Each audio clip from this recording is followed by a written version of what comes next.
So, what do you mean by patterns and why patterns are so important?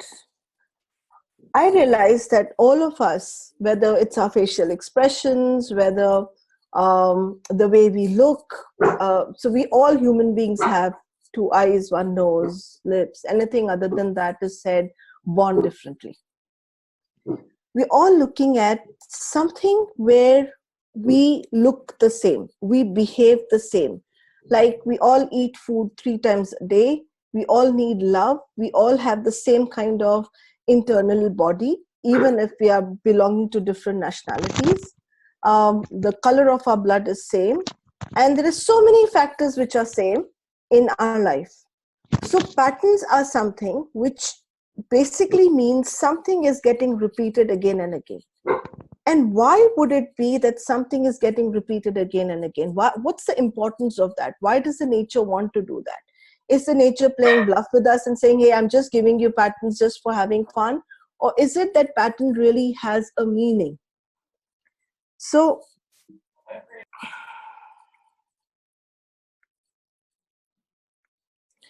if you look at this next slide, you can see that in the nature, we have so many patterns which are consistently there. Like the leaves look in a certain way, the flowers look in a certain way. We look, like I said, we have, a face which looks in a certain way, zebra stripes, you have the butterflies looking in the same way. In fact, these patterns help us to recognize something. It helps us to put things in and associate them and say, okay, if something has got 2 legs and 2 hands, it must be a human being. If someone is walking on his 4, it must be an animal. If someone has got these kind of features, and it must be a butterfly, it must be a bird. Patterns help us to separate things out, or to connect things, or to say with association that this is what it is. When we look at our day and night, again, and this always fascinated me, that when I was traveling from one country to another, we are traveling, we are losing a day, we are gaining a day, and then we are talking about our life and time being 365 days. But every day of that 365 days, we have a night and we have a day. Just like you have the stress period and the rest period. Your heartbeat, whether it's again got a symphony, it's again got a kind of a pattern that is going on. So when someone is looking at this kind of a graph, that it's an ECG. Similarly, your brain has the same kind of a graph going on. Sound waves have the same kind of graph going on. So what's happening? I mean, things which are moving within our body can also be measured by the graphs like this, which can be called EEG or ECG. And then I looked at the symptoms and what you call disease. Disease also, if we break the word disease, something that I'm not at ease with, something that I'm not comfortable with. And then I'm looking at symptoms. But if you look at cough symptoms, they are the same. You look at somebody having sty, it's the same symptom. You look at somebody with a hair fall, we don't have to explain much. You said hair fall means that hair is falling. Somebody who's got eczema, we know what the symptoms are. So it's almost like the symptoms also have a pattern. It means that the things will be presented in the same way again and again. Someone who has a depression, we know that they will be behaving in a certain way. Somebody who has a manic, we know that they will be behaving in a certain way. So it's almost like saying that if I give you the name of a disease, you will associate that disease with symptoms, and you will say that repetition of that symptom is there. So you go and tell the doctor, my arm is paining. And he will say, okay, fine, your arm is paining. Let's go and get an x-ray done, or let's go and get these tests done. And from that, he will tell you, okay, arm is paining, could be this disease, this disease, this disease, or this disease. But if somebody was to tell you, I've got diabetes, you know for sure that diabetes means that the person is having a problem with some things in his body. And what is that something? In very lay language, we say problem with regulation of sugar. So again, the disease will tell us the symptoms, and the symptoms are repeatedly presented in the same way. It does not matter whether you're an Australian, it does not matter whether you're an Indian, you're an African, from wherever, whichever part of the world, the things are getting presented in the same way. It's a pattern. So when I was looking at the word generation, and I went into the dictionary, it's beautiful. This is what Dr. Kwesi taught me. He says, never look at the word and just say it's a word by itself. It has a meaning. It's full of richness. So having him as my mentor, I look at the words, and it always says, what is it that the word is telling me? Generation means TION. Any word that's ending with TION means action not taken or action taken. Okay? And generate in simple language means to create something. So your generation, what was created? And if I break that word down, it was taken, it's called ente, which means before, and the end of it means go. So before you came into this world, what was it that was being created by the people who were your ancestors? That is what the generation means. So generation in simple means that someone before you created something. You've come into this world, and what are you going to carry? Are you going to carry what was created before and then move further? So if the generation is creating something, it could be that there was one generation before us. We always call generation gap, something that was created in that generation which is different from what is being created today by us, and we are either carrying it with us, or we are deleting it or rejecting it. I also would like to add two more words here which come very, very handy when you're looking at the diseases. One is degeneration. If the word degeneration is there in any disease, it means I am breaking. D means I'm cutting myself off from a generation. So I'm cutting myself off from whatever was created by my before generations and by my ancestors. Whatever they had done before, I'm cutting it off. I'm not allowing it. I'm not carrying it any further.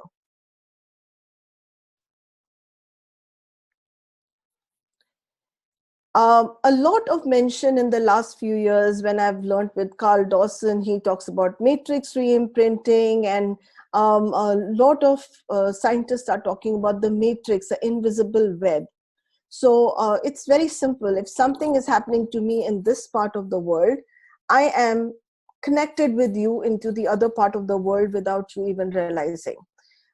If they say butterflies are becoming extinct or the bees are not there, that means something is going wrong with your world.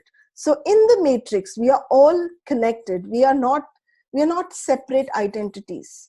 And this whole idea of, oh, I have my individual family. No, we are not just an individual families.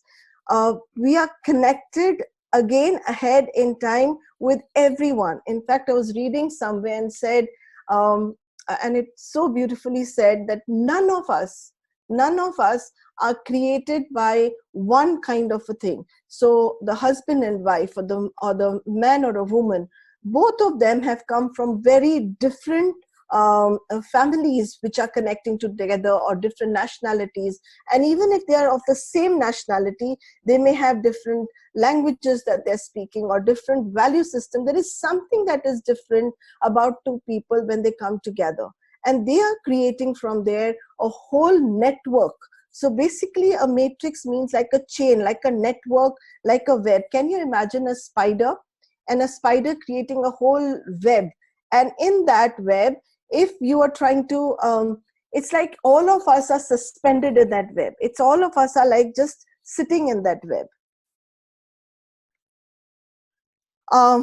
Very beautifully, if you go and you research a lot on this topic, there is this book which I'll show you. Please have a read of this book. It's really, really interesting. And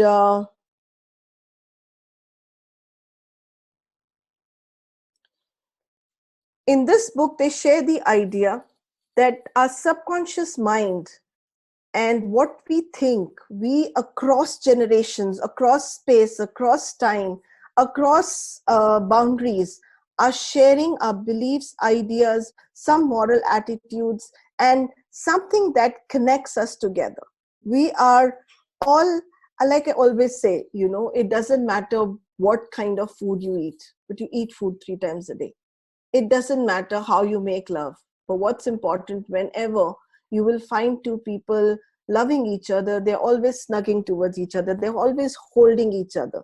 It looks as if our expressions and the way we do things is almost similar. It's same to the humankind. And with we bringing animals into our space, we're also connected with animals, plants, and every our ecosystem around us. So this is what we can call our collective consciousness. When I say collective consciousness, it's like it's the unconscious that we share with our ancestors and with the human race in general. It is same as you inheriting your mother's nose or taking your father's hair color. Carl Jung called it the reservoir of experiences of our species. It's like a unconscious pool of energy in which we are all suspended.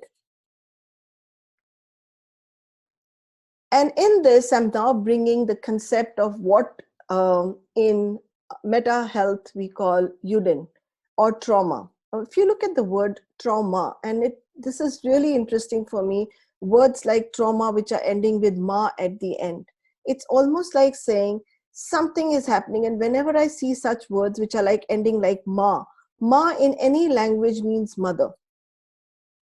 We are probably not looking at the kind of connects that we have. Our connections are more responsible for our wounds that we have today than the accidents that we have on the road or the diseases that we actually come down with. If their starting point of any disease is a trauma, then we really need to look at our relationships and see what is it that in our connects which are not being solved. What is it that in the trauma, where are our wounds? So in Greek, if you go and look at the Greek word trauma, from where this word has come, it actually means wound. So we are all wounded healers. None of us are complete by ourselves, and yet we are complete whole in. So how do you put it? It's like saying, I like the idea that I'm completely complete, and yet there is something that happens in my space that's going to disturb everything. And in that disturbance, I'm going to react in a certain way. A very simple example. I was a chemistry teacher, so this comes very easy to me. Imagine you take ice out of the refrigerator and then you put it on the outside, just like that. Now, in India, it's really warm. Even now, it's warm in Mumbai. So even if I keep it outside, the temperature difference between the fridge and outside is quite a bit. What will happen to that ice? In split seconds, it will start melting. So what is happening? The chemical composition of the product remained the same, but the state in which it was changed. Now I take this water and put heat to it. It will become vapor. So somewhere, if we look at our state, it's not that we are not complete, but it appears as if now we are becoming liquid, now we are becoming vapor. The state that we are in has changed, but it's like the chemical composition of us still remains the same. Why am I giving you this example? Because often we think trauma has happened and we are only giving chemicals to the body in the form of medication to deal with the trauma that a person is going through. In reality, it may not be just the chemical composition that changes, but it is the state of the person that changes. So a person changes from a state of being very peaceful, very calm, to something like saying I'm in pieces right now. Something has happened in my life which has been like, you've taken me out of the fridge and put me outside, you put me in heat now, and I am reacting and I've become water. Now you put me on gas and I've become a vapor. So something has happened which has changed my state of mind. Something has happened that's changed my state physically, otherwise chemically I'm the same person. So often we look at shocks that have happened and we call it UDIN. And UDIN in meta health language is U stands for something that's unexpected, something that has never happened before in my life. D stands for drama, I stands for isolation, and N for no plan. Now this is really, really important when we are looking at UDIN, and let's look at it the other way around. If we are right now sitting down and you're listening to me, and let's say you get a call, and in that call, somebody says, your best friend has met with an accident. Are you going to continue sitting and watching this webinar? You will not just sit down over there and rest. You will probably go out. You will be shocked. You will look at it and say, I've never heard this news. Something horrible has happened. You will try calling the person up or maybe reaching the place. And you will not even realize, you will not rest till the person is okay, if that person is so dear to you. Only when the person is okay will you realize how tired you are, not before that. But let's look at the way your system will change from somewhere where you were absolutely peaceful, absolutely feeling complete, nothing was wrong with you.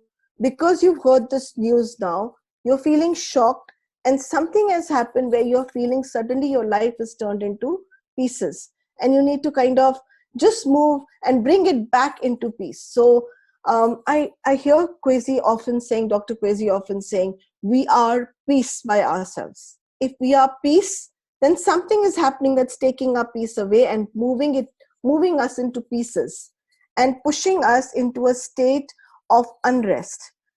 And so our peace is so easily lost. And why is it lost?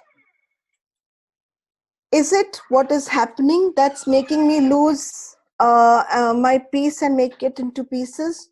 Or is it the meaning that I give to the whole thing? Most of the times, we want things to be in a certain way. Like, I don't want horrible things happening to anyone. And we want things to be in a certain way. But when things do not go in the way that we want them to go, we are often saying things are not our way. Things are not my way. And I can immediately turn into small pieces and get disturbed by the whole thing. So I'll give you more examples of this. So when when a UDIN happens, when something unexpected is happening in your life, that had never happened before, something horrible is happening in your life that had never happened before, or something really nice is also happening in your life that had never happened before. That means you had never fallen in love before. It's unexpected for you. It's really dramatic. You are like really lost. Oh God, he really loves me. He loves me. He loves me not. He loves me. He loves me not. You're completely isolating yourself and completely sitting by yourself and saying, okay, that means he I don't know how to share this with people. This is so beautiful. How can he love me? Oh, okay, he loves me.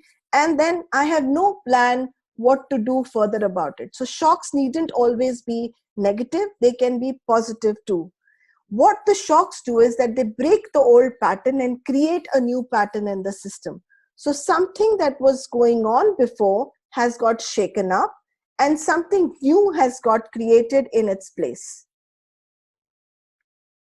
Like this lemon, let's just look at that one red lemon over there. Something new has got created after the UDIN has happened.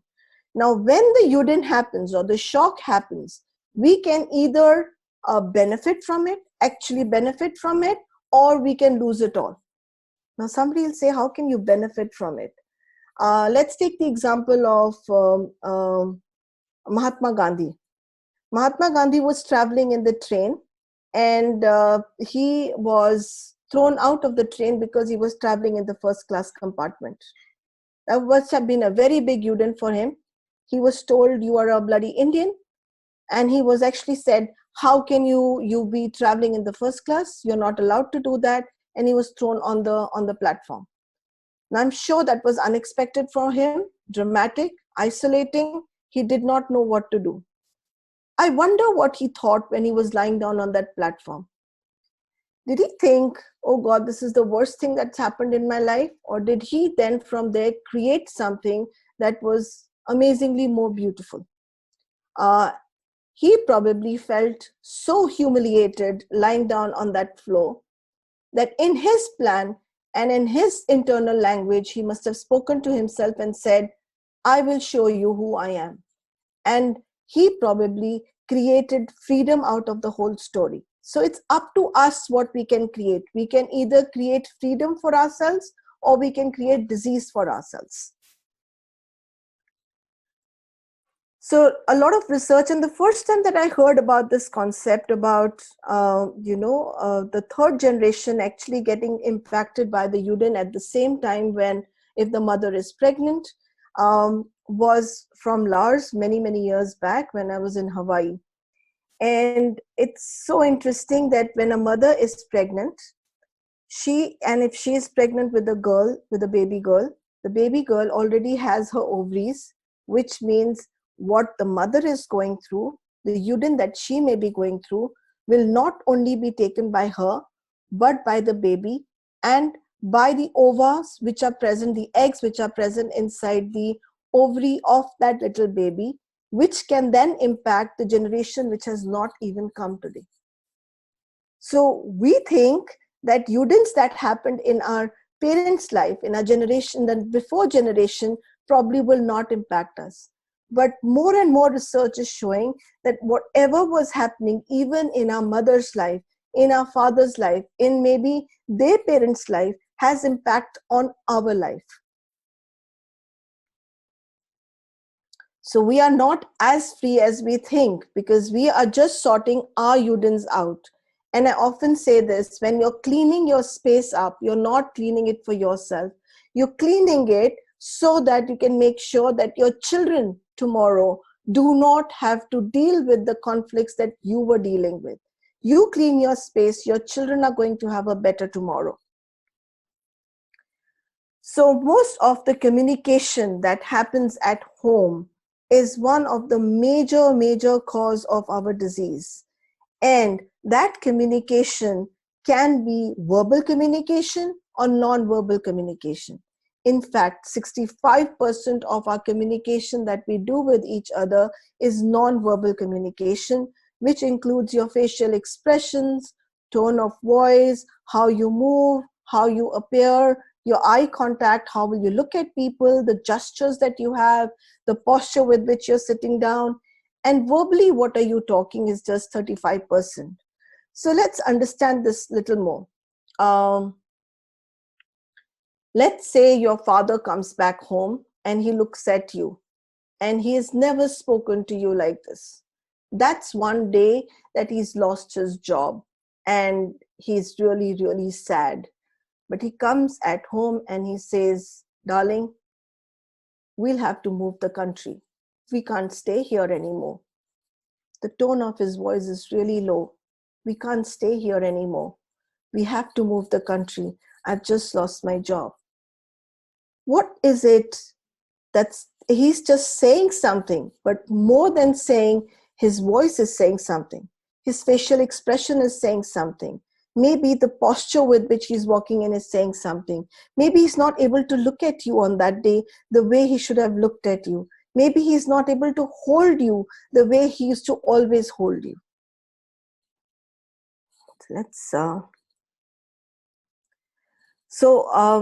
Again, it is said that when we are looking at the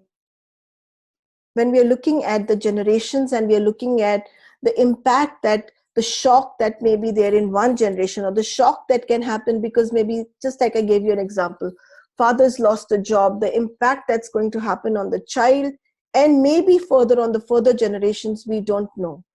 But the more and more cases that I'm exploring, I'm finding that somewhere how people will live their marriages. So even today I was doing a case study, and so I asked them, how long have your parents been married? And they said 50 years. I said, what? I said, yeah, 50 years they've been married. Okay, what does that tell you? 50 years, we can't even think of there's so many of us who are not even 50 years of age. And imagine having a marriage of 50 years of age. When I hear this, I know that the people in that culture or coming from that family, no matter what happens, they would not want to give up on their marriage because their parents had lived a marriage of 50 years. Divorces will be very slim in that marriage, or the thought of divorce will bring about more conflict than staying in the marriage, because it's about how their parents were, how that community was, and how then they are going to react to anything that's going to happen at home. Patterns of attraction. I've often found that when one of the family member, let's take an example of 5 family members, of which one is divorced, one has got married, but has separated from the family. The other one got attracted to someone, let's say at the age of 12. So we're looking at these ages, and it's possible that if you're coming from that family, you might continue that pattern, like one person from that family may not want to live within the marriage anymore. The patterns which are carried within the family may get repeated again and again. Accidents. When somebody is meeting with an accident, like we said, there are no coincidences when accidents happen. You have sorted a Yudin out, something you have resolved, and that is when the accident happens. So when you look at these dates, it's very interesting that something may have got sorted out, maybe even in generation ages back, where and on that date that you have met with an accident. The choice of your profession. Let's take example of my husband's family. They were in Pakistan, and from Pakistan they moved to India. When they moved to India, they felt very unprotected, very unsafe. What kind of profession would they have chosen for themselves that could have given the country and to themselves more protection? They all went into army. And why would they do that? Because that's one way they could make sure that their family definitely got taken care of.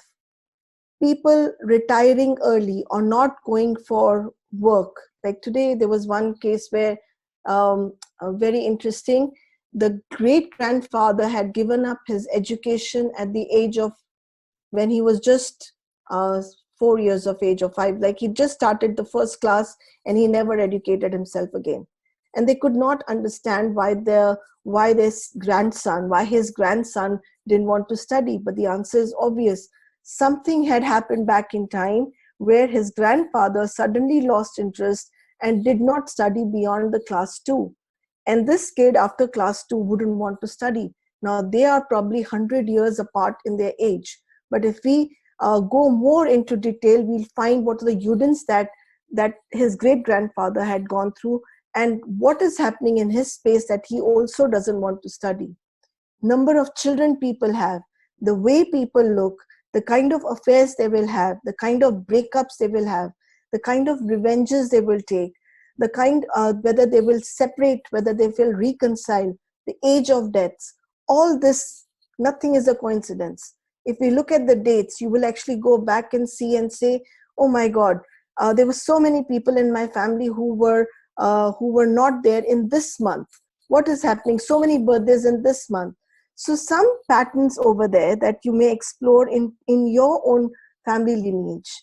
So case number 1 is what we are going into right now. And this is a case study of a granddaughter who suffered from her grandmother's trauma. So this is the time when I was staying in Prague, and this was a client which had come over there at that time, and she had got breast cancer. It was glandular breast cancer. It was about not being able to nurture her family. and it was about her husband losing the job. So it was the right breast, not the left breast. And she was not able to nurture herself. So the story goes back to World War II. During the World War II, she's a German national. So during World War II, she and her family went through a lot of problems. She was having two daughters and one son.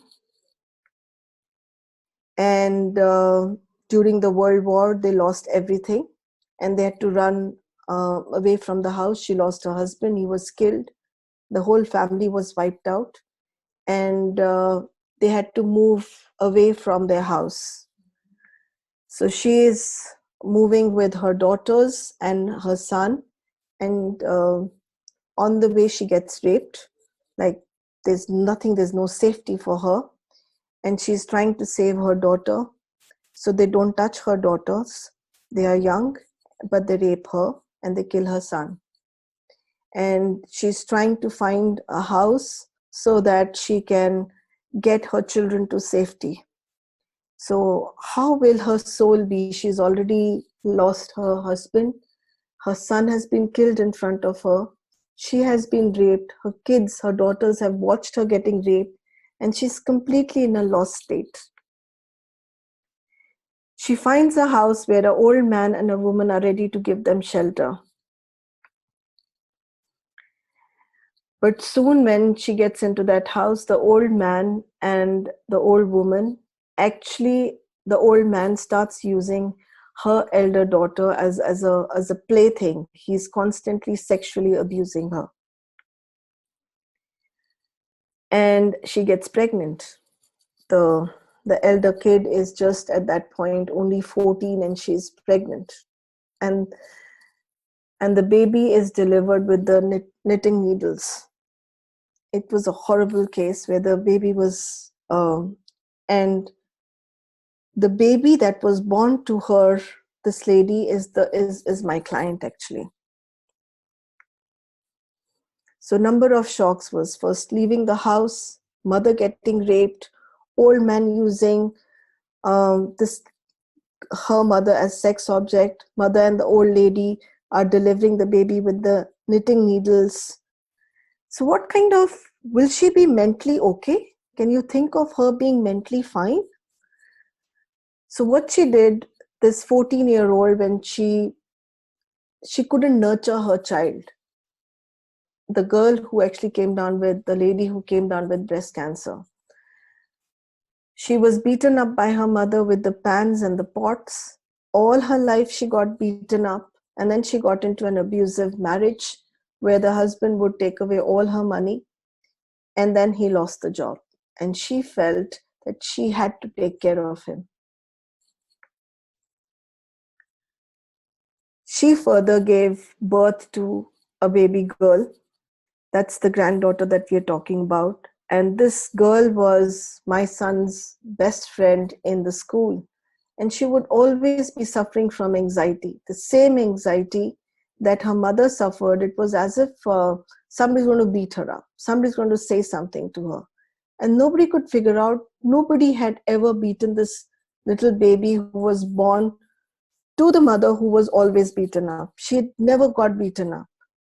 Later in the day, she went and she created, she taught the mother who had got cancer, she taught German in the school.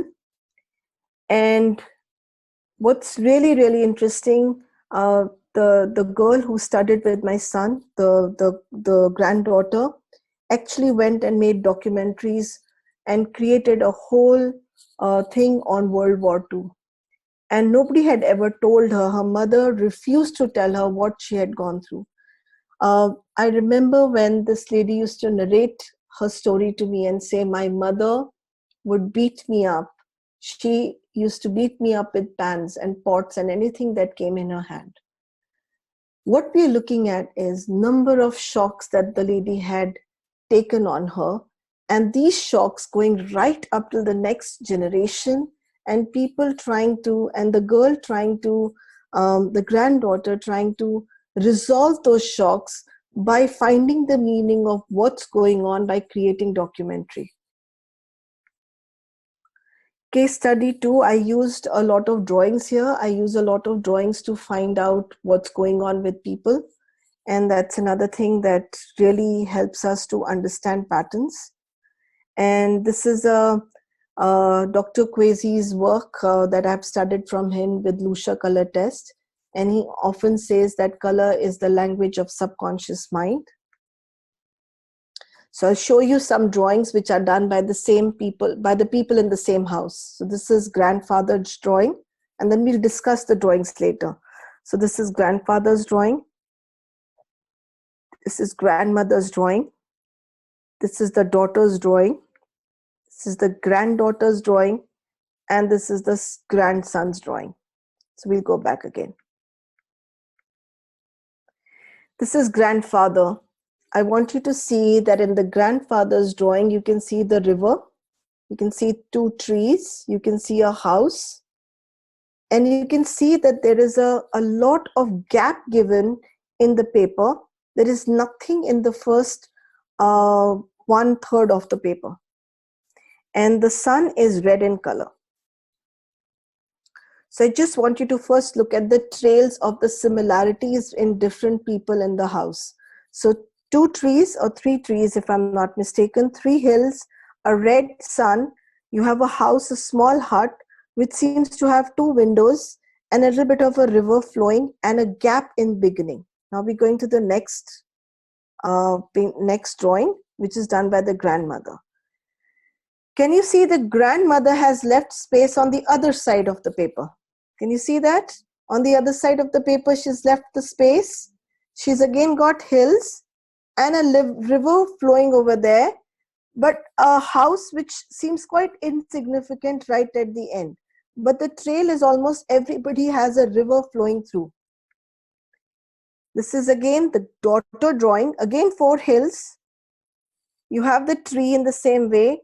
The river is almost flowing out of the house. It's a blue color, which the girl has used, the daughter. She has drawn no windows. The house has got no windows.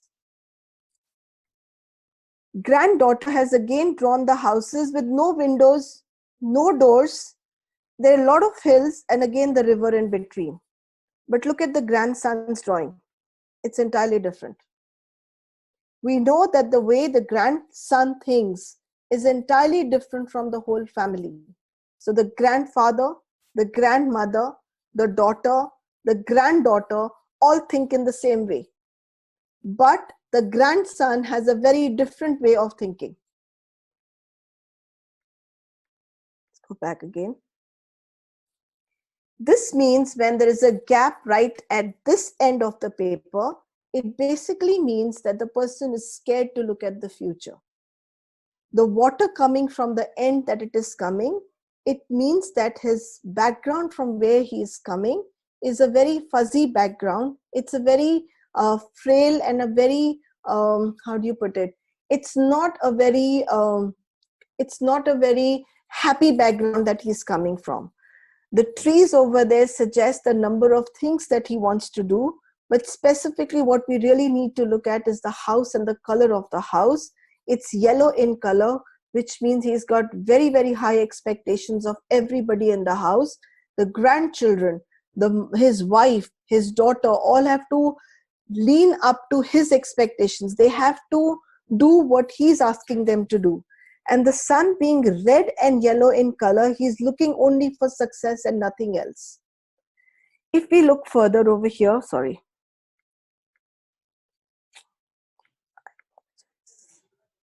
Okay.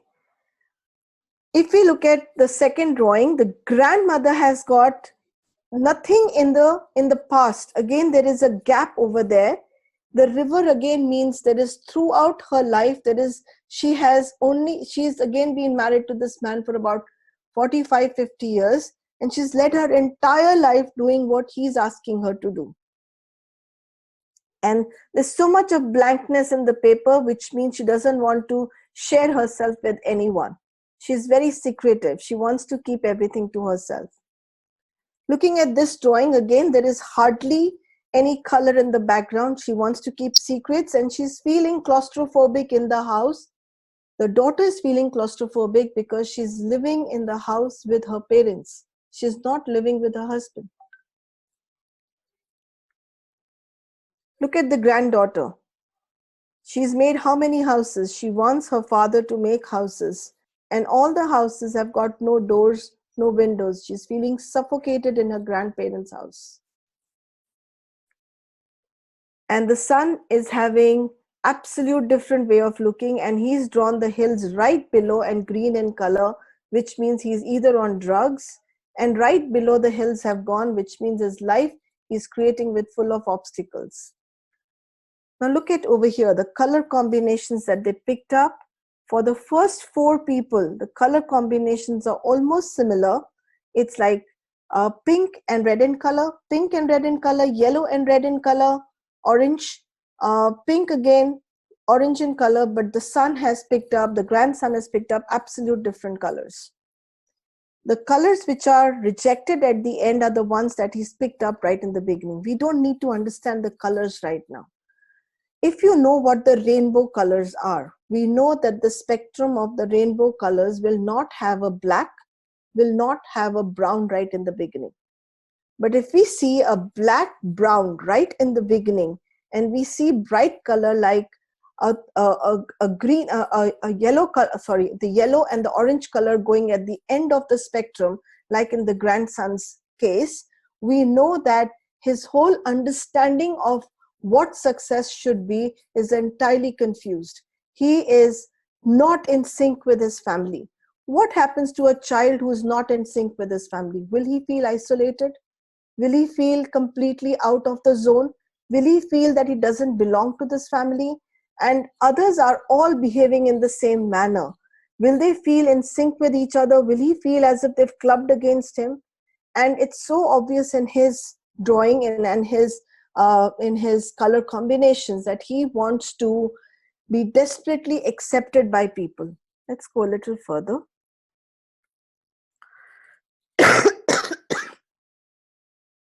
So very important over here, the patterns that were there. Grandfather had left his daughter at his parents' house when they were growing up. The girl in question, who is my client, she is searching for her home because she is living in her parents' house. Her children are staying with her parents, and they are also searching for their father and a house. The father hasn't created the house that is needed for them to feel complete. The father is not, the father, that is the grandfather, is not feeling respected.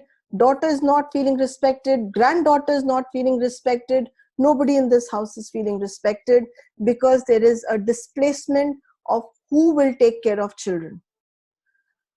The other very interesting point was that all the daughters in this house, that means my client has got two more sisters, all of them were married to bipolars. Her own son probably is a bipolar, and they could not find out that they were bipolars. There was sexual abuse patterns running in the house. There was also a lot of aggression and suicide attempt running in the house. Also, the kids were very, very aggressive towards their parents. So my client is very aggressive towards her parents. Her son is aggressive towards her. Her daughter is aggressive towards her. So it's like as if the same story is repeating again and again. Case number 3, this was very, very interesting. This is a case study which I picked up about 3 days back. It's about a kid who is about 24 years of age, and his girlfriend has left him, and so he's feeling extremely depressed. His parents are at the brink of a divorce, and his mother has actually moved with him and is living with him. He wants to become a filmmaker, and look at the 3 drawings that he has done. This is his first drawing. This is a scenery. Second drawing is where he's in the center. And the third drawing is his family. So let's go back and explore this. First drawing, where the house is in the center. It's dark, it's black in color, and it's got green color, right down, which means he wants respect. Again, just like the other houses that we've seen, there's no door in this house. There's a little chimney there, which means that the child is feeling very, very angry. And really interestingly, this house right in the center, which means right in the present, he's feeling as if life is not okay with him. How has he expressed himself? Look at his feet are not there in the drawing. He doesn't have feet. He doesn't know how to move ahead in his life. All the clouds that he can see on the sides are all the question marks that he has in his life. He doesn't know how to move ahead in his life. And look at his family. He's drawn his family. That's his mom at the right at the end with black and red pajamas. Then his sister in the center and his father. And he hasn't drawn himself at all. So he's not there in the picture at all. It's like he's not there at all. And all of them are, look at their hands. All of them have their hands nicely tucked into their trousers. And there's a distance between each one of them. That means nobody is getting along with anyone. Now, is it surprising that nobody is getting along with anyone and he doesn't see himself in the picture at all? Now, if he doesn't see himself in the picture, on questioning, I asked him, how does your father and mother feel? Do they feel that they were connected to their parents? And he said, no, they did not feel that they were connected to their parents either. How does your sister feel? My sister is always in between mom and dad. How would you idealistically want this picture to be? He wanted his mom to stand next to his dad. He wanted his dad's hands around the mom. Very beautifully, he said, I want my mom to be held by my dad. Maybe if my dad could protect my mom, and then I could come into the picture and put my hand around my sister, things would be in a better place. So we know that the relationship problems are going on in this family. And when explored and when you talk about it further, you realize that this pattern is running in the family where people are thinking that by making their career, by just getting intellectually more aware and by staying in their own spaces, they can feel complete by themselves. Yet for them, the relationships are missing. And because of that, he's used very, very dark colors for himself, like black, and not having legs, not able to move ahead in his life, not able to do many, many things that he wants to do. Or a black hut, the house that he's living in is not okay according to him. So if from the drawings, what I'm trying to get is that from drawings also you can come to know what will be the patterns people will be having and what will be creating depression or sadness in people. The color of depression over here is black, and the color of depression is not just black. Black also means I want to be an authority. What is making him depressed? That he doesn't feel an authority. What further is making him depressed? House doesn't have a door. He doesn't feel he has an exit or he can come in. He feels, and then I asked him and he said, you know what, maybe the door is right behind. And I want to make things hard for myself because if I get things easily, that means I'm not good enough. They came too easily. So it's not, I need to work hard to get whatever I want to get in my life. Case number 4 is of color blindness. This again goes back to the time when the India-Pakistan war was happening. This is the case of my son. When in his ancestors you had Pakistan-India war, both the sides, that means from his father's side and from his grandparents, both the grandparents came from Pakistan and they moved towards India. And if I don't know how many people are aware of what happened during Pakistan-India, but train full of people were killed and there was a lot of massacre that happened and horrible stuff that happened during that time. During this time, let's say my husband's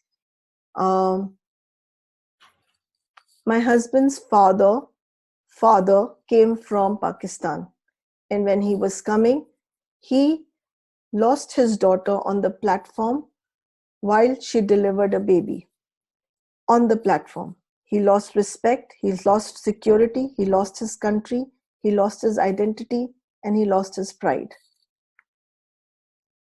And this loss was then created in his own son and in my son. Both of them are colorblind. They do not have red spectrum and the green spectrum in the eyes. The red spectrum, according to Dr. Kwesi, is all about being able to take action and being in the jobs that they want to be in. Interestingly, because there was so much of massacre and nobody could do anything about it, they couldn't fight back, they were clueless what to do. So it's as if the red color froze over there. They lost color, they lost action. It's a frozen spectrum, as if they lost they couldn't move. That red color couldn't move. They lost the action bit of it. And the green color is all about pride, is all about who I am. They lost their identity. And because both the things were lost, so Arjun's, that is my son's grandfather, and Arjun, both do not and could not see red and green color at all in the spectrum.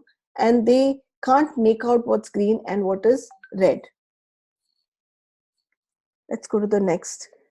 In 2008, this is my personal example. In 2008, when the economic meltdown happened, all of Europe had, and all the banking industry came crashing down. That was one time when the best of the institutes, which were money-making institutes, they used to call it, like 100-year-old institutes, just crumbled down and fell apart. So we were at that time in Czech Republic, and Vikram lost his job, and as the whole department closed down, and we had to come down. Now this situation is similar to the situation like coming from Pakistan to India, and almost in the turbulence where you're losing again your job, your pride, and your identity. Similar situations can re-creep again into your life and can re-trigger the trauma again into your life.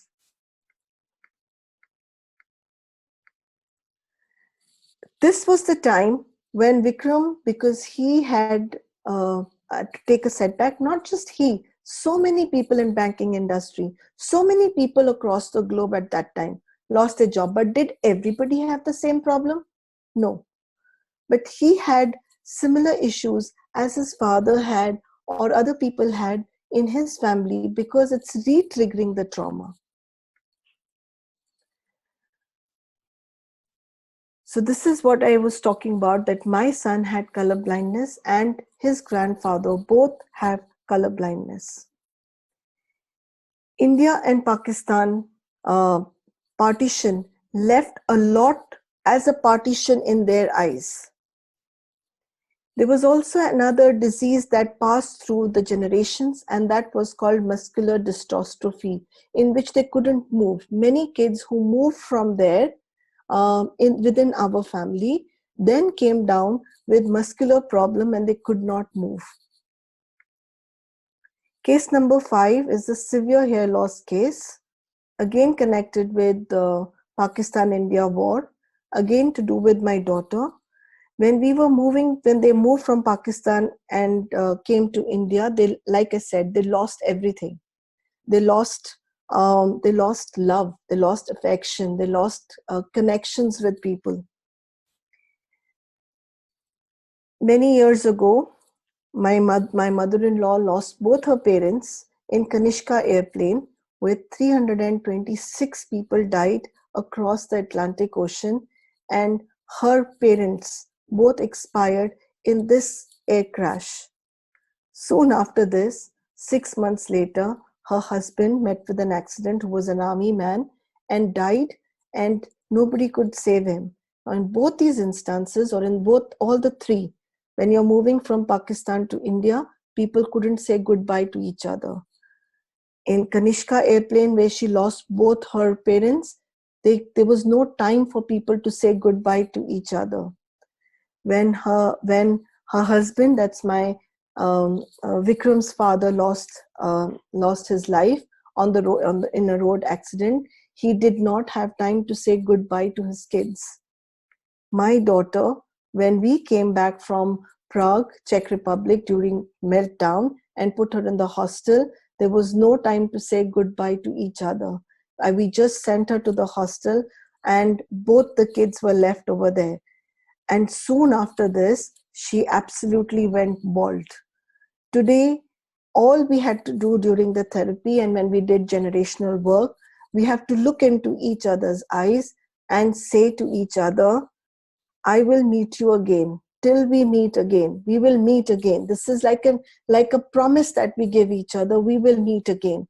And guess what happened? Because we were able to find out that this is it, this is the problem. The conflict is that people have not been able to look into people's eyes and say goodbye.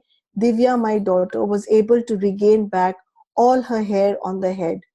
And can you imagine losing all your hair and then gaining it back again?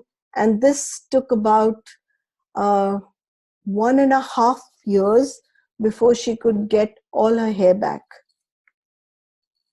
The last case that I'm presenting is the case of when there are affairs in the family. So if one person is having an affair, then how those affairs can move further into the family genealogy, and people later in the day could also have affairs without realizing why they are doing so. My grandfather had an affair with my grandmother's real sister's daughter. Now, if you look at it, it can be called incest, it can be called child abuse, it can be called um, an affair. I don't know what to call it. But it's so interesting because that happened. My sister's husband created the same pattern within his family where he had an affair with my sister's best friend. And at the time when my grandfather had an affair, my mother was 6 years of age. At the time when my sister's husband had an affair, her daughter was 6 years of age. So how much of a pattern can be repeated? The diseases that they created in the lineage were bleeding of gums and gum infections, and they had eczemas and also eye problems. An eye problem happened in the right eye. None of them, that is, my mother can't see properly in the right eye, my sister can't see properly in the right eye, my grandmother couldn't see properly in the right eye, and her daughter cannot see properly in the right eye. So I'm leaving you with this thought today. If you clean these conflicts within you, there is a chance that your generation to come will not suffer. And suddenly the evidence that were created back in time need to be looked at, need to be explored, need to be cleaned so that our children can have a better chance in future and can have a better life for themselves.